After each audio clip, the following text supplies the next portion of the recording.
Hey guys, infiNity time again. We've got a bit of a special one for you today because it's going to be my first game with the Pan-Oceania Sectorial Military Orders, and that is because of these guys here. So, what are we looking at? This is Joan of Arc, the special character of Pan-Oceania, and a group, a fire team of Ultramarines. No, seriously, they are the Hospitalia Knights from the military orders. I always wanted to own this limited edition Joan of Arc model, and then the brand new one came out. So I thought, okay, maybe if I'm going to get up, maybe I'll just get the most recent sculpt. But then one of my friends very generously gave me this limited edition Joan of Arc sculpt for free. So really grateful that I got that. Awesome gift. So I thought to celebrate, the Hospitalia Knights have just come out, and I'm going to go buy them and play some games with them and paint them up and give them a really funky color scheme. You can see the pink really popping out there, and the whole ultramarine blue teal look going on. A lot of fun to paint these guys. I finally got around to using my Micro Art Studio bases. So, yeah, a whole ton of fun. I'll just say for the record that I actually really like the Santiago Knights as well for the rules. I like the idea of having the EM grenades to throw out there and the Spitfire and stuff like that, but I think purely on paper, in terms of the stats, the Santiagos are probably the way to go because you have a need for the HMG quite badly, you know, with a link team like that, and having the BTS there is pretty important to mitigate their biggest weakness, which is hacking. To be fair, and of course, like EM weapons like Emirats from Gazimatir and stuff like that. Anyway, going to take them for a bit of a spin on the acquisition mission against Aleph. I just want to give you guys a big spoiler, and I know you hate spoilers, but we're going to give you a spoiler anyway, that this turns into be quite a one-sided game in favor of the Knights for this particular one. It's a bit of a skew army list. I think you're generally going to have games where you either just crush them or you just get absolutely crushed yourself. So it's going to be an all-or-nothing thing in a lot of games, but that's the way it sort of goes. I don't want this particular bat rep to reflect on how good they are or how good they aren't. It's not really going to be a matter of, you know, where these guys stand competitively. We're just going to be having a look at them in action for a bit of fun. While we're at it, let's just take a quick moment to talk about lists, actually. What am I going to do here? infiNity. All right. So how do you build a Joan of Arc heavy infantry link list? Well, if we go military orders, Joan of Arc being your lieutenant is quite important because winning the lieutenant role is quite important, and using Inspiring Presence to allow your cheap models like your Warcore and your Tech B to count as regular orders is going to be important as well. And that free what do you call that thing? The free coordinated order that she allows you to do with the lieutenant's order can come up sometimes. Being able to exchange religious for courage effectively. I don't know if this is the exact how the rules work, but I got told recently that if your models have courage as a result of martial arts or inspiring presence, inspiring leadership, you can choose to fail or pass the guts check, so religious doesn't really, you know, have to be a liability there. Anyway, I'm not an expert on that. So how do you build this list? Well, what I like to do with the Hospitallers is I like to go with the HMG because you really need that for the range band that none of the other knights can do. The Doctor's right there, so you take the Doctor. I don't really think you need the multi-rifle Doctor. You take the combi rifle one because Joan of Arc's already got the multi-rifle. So if you're going to be shooting at that range band, you use Joan for that shooting. With the Doctor, you need the specialist in the link team, but what you want to do is make sure that the link team is as cheap as possible. So the last two guys are just the boarding shotgun guys. They are there to fill out the link team. You're going for the massive ballistic skill bonus, 6 Sense level 2, the extra burst, and the boarding shotguns, you're going to use them sometimes anyway because if you are shooting at something less than 8 inches away, the boarding shotgun is a better choice than the combi rifle or the multi-rifle or the HMG almost always. Now, what you might like to do is throw in the Warcore and the Tech B straight away, but I actually have a few other things that I feel really need to be in the list. You can't leave home without the Fusilier Hacker because it's so important to not be hacked with oblivions and things like that. So putting the hacker in there purely for putting fairy dust up. All of the heavy infantry in the list get a firewall, so that means the Hospitaliers and Joan are effectively BTS 9, and enemies trying to hack them are at -3 whip, so it gives you a much better opportunity to shrug off those attacks. Most of the time you're just going to be using stealth when you're walking around repeaters, but as soon as you start shooting, they're going to start hacking you if you are nearby, so that hacking device is crucial. One thing I thought long and hard about is how I'm going to back up the rest of the list with the other SWCs, and after a bit of thinking, the way I've decided to go with it is to go with the Spec Sergeant TO Sniper, and to in fact take 2 of them. The thing I like about this is that you're playing a list where the knights are very predictable. They are very unwieldy, they're clunky, they're going to move in a certain direction. There are certain places where you can't realistically move them.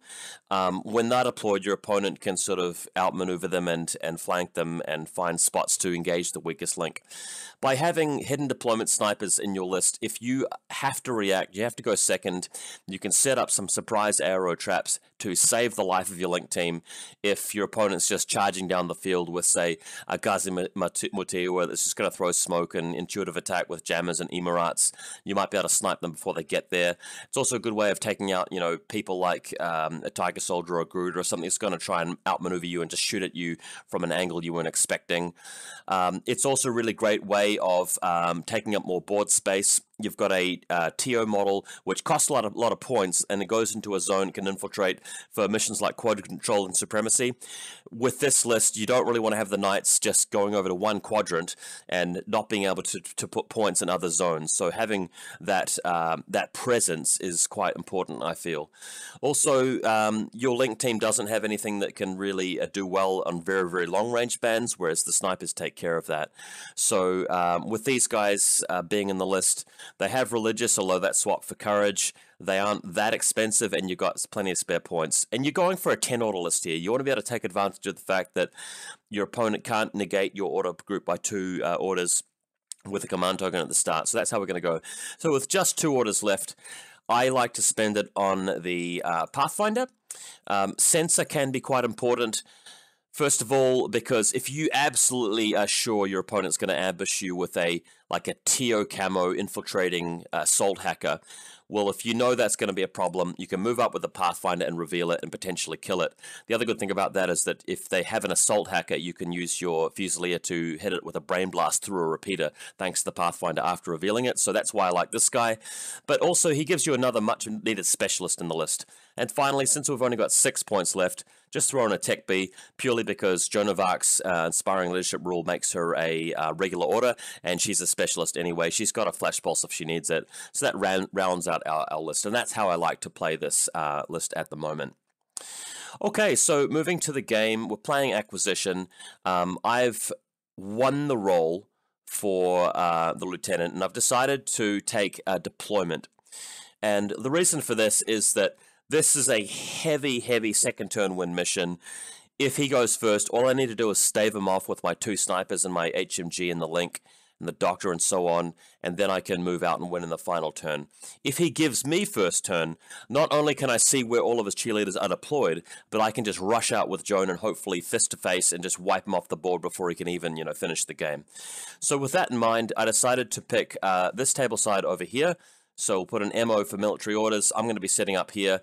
My opponent has to set up here. And as you can see, there aren't many, bits of terrain at the back line here. He's going to have to deploy sort of fairly far up into the deployment zone. And I should be able to come around the flank around here or through here, or maybe around this side or onto this building here, and just shoot down into his deployment zone. So that's the game plan here. Looking at the left-hand side of his deployment zone, he's just starting to set up with some guys. We've got some better photos of this. So Sofitect on the left, he's got a building here with the Diva Sensor Lieutenant. On this other building here, he's setting up with a Danavas hacker and a Gema marksman. Under the building where the Diva's set up, there's a secondary Diva with Spitfire, so the double Diva. and on his right-hand flank, he's got the Myrmidon Chain of Command officer and a Dakini HMG. The Dakini HMG is a wonderful model for Aleph, and I've recently convinced this particular player to start trying him out. The only criticism I can put out here is that he's put his Danabas in the building. He hasn't taken any flash pulse bots or repeater bots, which I think are very, very important for extending the range of your hackers. So he's not going to be able to put assisted fire on the Dakini without either moving the Dakini over the board here or firing a pitcher. So that's unfortunate. You can sort of see a closer look at where they are, and there's a helper bot with a Sophotect nearby for it as well. So that's his deployment. You can also see his HVT next to this little cylinder of rocks over here. He's also got his Krakot, which managed to roll up a climbing plus and extra speed. He's got a submachine gun, or maybe even 2 submachine guns there, which is pretty cool. Now, the Knights, the military Ultramarines. We've got me deploying here with my HVT is actually a bounty hunter, which, you know, you can take in this list, but you wouldn't really want to. This model here is actually a Hakaslam HVT, but it's representing the Tech B, the Pathfinder bots here. You can see my link team gloriously set up. So we've got the HMG link leader, Joan is here, boarding shotgun, and Doctor ready to move out. And the position of my other sniper, oh, there's Joan and the glorious link team there. Look how beautiful they are. Oh, feeling good. On the left-hand side flank, the Fusilier just cowering in cover, ready to use his laptop to put on some fairy dust.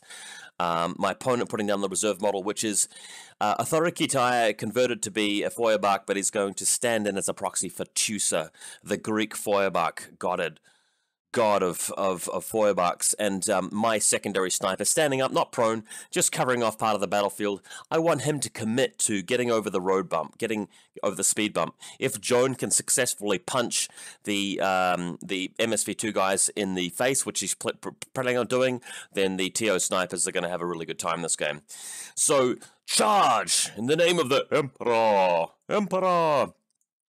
We've got the Pan-Oceania Marines here, the military orders moving out, just charging across the battlefield. And yes, of course I'm worried about a post-human hacker, but he's not taking any post-humans in this list for some unknown reason. He's just trying the list without it. So although this game turns into be quite a one-sided game for Pan-Oceania here, you can imagine that some games will not be so great for them, getting hacked pretty easily. They're not going to have much fun against Nomads, for example. But I'm just doing it as well as I can here, putting down fairy dust, moving out with stealth. If he revealed a hidden deployment hacker here, it would be on a building. He'd have to get line of sight to me to hack me because of stealth, and then I could just shoot him, right? So it's not that bad. Moving across the battlefield, so what we're going to try and do is set up some line of sight here one by one. So the first thing I'm going to be going after this, I unfortunately can't get a line through here at his Dakini, so the HMG is going to have to move to this point here to first of all destroy the Krakot. So that's going to allow me to get into position. So just moving in carefully to here to a point where we can take the shot, and then we can move on out. So taking the shot, that's just going to rip up the Krakot straight away. 5 dice at 0 range band, needing 17s to hit against 1 SMG shot. Krakot, removed straight away. Now what we can do is quite carefully move the HMG through to this corner, and while that's going on, the rest of the link team can move around here. And we're going to try and actually start shooting these guys here through the long fire lane, cutting through this point here. There is a Danavas hacker on this building, but unfortunately for her, the 8-inch range zone of control of hacking extends through that spot there, so I'm just outside of that range. What happens next is that the HMG blows up the Dakini tac bot, but he goes into second level unconscious, so I'd actually have to shoot him to remove him again in order to actually get line of sight to the Myrmidon on the other side. So that's going to take more orders, and I've only got 10. One order's been used for the fairy dust, the other 9 are just going to be used for shooting. In the meantime, Joan of Arc has actually moved over top of this crate. She's too afraid to go around the side of the crate because she might come into range of the Danavas's hacking area. But you can see the HMG getting into position to wipe out the Dakini, which she does successfully. Boom, a Dakini down. Elsewhere, there's a Sophotech, so I switch the link leader over to the beautiful boarding shotgun Knight, and he comes into line of sight so we can get a bit of a shootout here. Ballistic skill 14. +3 for the link, that's 17, +6 for short range, It's not every day you get to shoot needing 23s on an actual, like, ballistic skill face-to-face roll, but it's happened, guys. Living the dream, and with the 3 burst from the link of the boarding shotgun, Sophitek absolutely obliterated. Feels really good. Despite her NWA, she's gone. Just toast. Alright. Okay, so you can see where we're at right now. What I've decided to do, because I really want to remove his chain of command model, is move the entire link around the other side of the building. The HMG can sit up here and draw a line past the unconscious Dakini TACbot to the Myrmidon officer, and that's going to rip him up as well. HMG at long range, okay, 14 plus 3 for the link, plus 3 for range, that's 20. Sure, he's got ODD, but it still brings us back down to 14s, which is pretty awesome, especially on 5 dice, and the Myrmidon is ripped up as well. So that's where we've ended up. You can sort of see the long overview with the link team behind the building. Now, finally, with only like 1 or 2 orders left, Joan moves directly on top of the building because his chain of command has been removed now, and this will allow her to destroy the Diva. Now, I made a mistake here. I looked at the table and I thought, oh crap, what if I kill, if I use my shock ammunition and wipe out Chusa and the Diva? I'm going to leave him with like literally 3 models. He'll only have a Diva Spitfire, Danavas, and a Gema Marksman. What if I put him at under 75 points and then he goes into retreat and the game ends and I haven't left any of my guys next to the objectives? So I thought, oh crap, I better not actually kill both of these models here. So even though the plan was to put him to loss of Lieutenant, his army's so crippled at this point, it's not really going to matter if I leave the Lieutenant alive. So that was my thinking. So Joan pumps all of her rounds into Chusa, wipes him out, but just decides to tank the shot from the Diva, which does nothing anyway. Later on in the game, I realized, hang on a second, hidden deployment counts towards the retreat values, so I'm told. So that if I left the Danavas and the Agema alive, his hidden deployment model would have taken him above 75. Not that I knew that for sure, but it was highly likely. So I could have gotten away with actually killing these last 2 models here. That would have been fine. Anyway, Joan moves up there and kills this guy here. Joan leaves herself completely out in the open, but you've got to remember, she's leaving herself out in the open against what? A combi rifle, a Mark 12. She's in a link team of 5 knights. So she's shooting back with Ballistic Skill 18 plus range modifiers. She's armor 5. She's got effectively 3 wounds. She's not too worried. Alright, so Joan blasts Chusa in the face with shock rounds, removing him. She's hitting on something ridiculous like 21s to hit, so no worries. Okay, so what happens here is that the left turn, with only like 3 orders left, the Agema Marksman carefully moves to the side of the building where he can use his MSV2 to take on the TO sniper, which was set up here. So at long range for the Marksman, since I don't have cover since I'm on a lower elevation than him, he's shooting and needing 9s, whereas I'm shooting back with 1 dice needing a 12. We realized after the game that he has an X-Visor, so he would have been needing, I think, 12s as well. Because we forgot about the X-Visor, the Agema embarrassingly loses the face-to-face roll against my 10, and he unfortunately dies to the double action round there, which is horribly humiliating. But what should have happened here is that the sniper should have been shot, and then the Agema should have been able to turn around and shoot at Joan of Arc. Now, come on, guys. I mean, the Agema shooting at Joan of Arc, Joan's going to be hitting on 18s because of his cover, and he's going to be hitting on something like 15s on 3 dice. So he's still not really in a wonderful situation, is he? And he's only got like 2 or 3 orders really to use against her, so this wasn't a huge swing in the game. The Danavas uses speculative fire, you can see her on this building here, to lob a pitcher over right next to where Joan is camped out. So spec fire comes over here, there becomes a pitcher here. So if Joan moves at all without using stealth, or if she shoots her gun, she's going to get hacked. Same with anybody else in the link team. So finally, my opponent decides, well, hang on, I can use my lieutenant's order to just shoot you. And I said to him, are you sure you want to do that? And I'm just trying to help him out here because my opponent's having a bit of a bad time this game. If the Diva activates to shoot Joan in the face with a lieutenant's order, 3 dice needing 15s to hit with a combi rifle against 2 dice needing 21s to hit. Do you really want to get into that face-to-face roll? Or would you rather let Joan have her turn, where Joan moves out and has to try and shoot you, and has to try and shrug off the hacking attempt at the same time. Isn't it better to just leave things there? So after telling my opponent that, he agreed and saw the logic behind just leaving the diva there, so there was no lieutenant's order spent. My turn again. So Joan walks down the staircase, knows that she's going to get hacked, and decides to let the hacking program go off, shoots the diva in the face, just wiping her off straight away, obliterating her, and gets hacked with the Oblivion, but I forgot to start the turn by casting a Fairy Dust. So the Denevess has a go at it, doesn't unfortunately get the hack through, which is sad, but let's just talk about it. Suppose he had hacked Joan. Joan is perfectly fine just hanging out there. What would happen in that case is I spend a single command token, reform a 4-man link team of knights, they wander off, they go win the game by, like, camping the objectives, and Joan just hangs out providing AROs against things walking towards the middle of the table.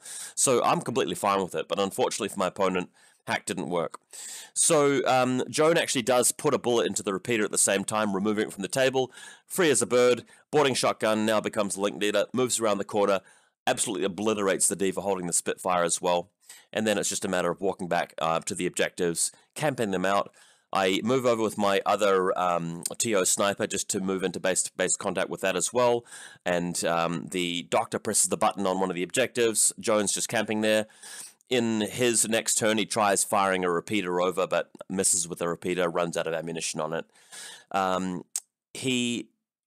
Sorry, I said in an earlier turn that the Spitfire diva did actually get killed. Sorry, I got that wrong. The boarding shotgun had a couple of goes at it and only put her into NWI because we rolled badly. So the knight decided to leave her there and just go and camp the objectives. But when the Spitfire moves out to actually go and shoot at Joan, unfortunately, the Spitfire loses the face-to-face roll at that point. So we're only 2 turns into it, guys, and he does have a hidden deployment model somewhere, but we just called it. There's no way that Aleph can win from this point. Hope you guys had a bit of fun watching the Knights do their thing. Hopefully we'll play some more games where the Knights run into a lot more trouble. It was more like an ideal sort of game for them. Didn't really run into much resistance there.